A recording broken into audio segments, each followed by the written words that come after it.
Esther 4:15. Vatomer Esther lehashiv el Mordecai.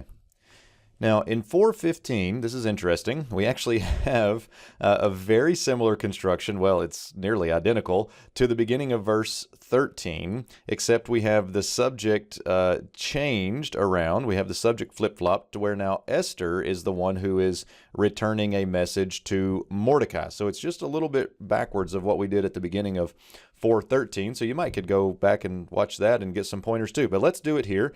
We have the beginning, and she said, the she here is Esther, the subject. And Esther said, here's our call imperfect third feminine singular in context. Remember that the 2ms and the 3fs look identical, but this one clearly 3fs is the context with Esther as the subject. We get the vav consecutive here, so the narrative is continuing, and we get Esther bouncing back this message to Mordecai.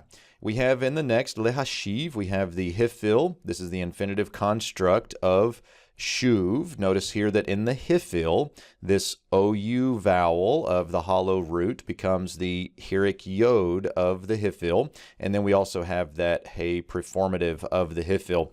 So we have to return to Mordecai. Now, she's not, well, she could be telling the people to return. This is the part that's interesting.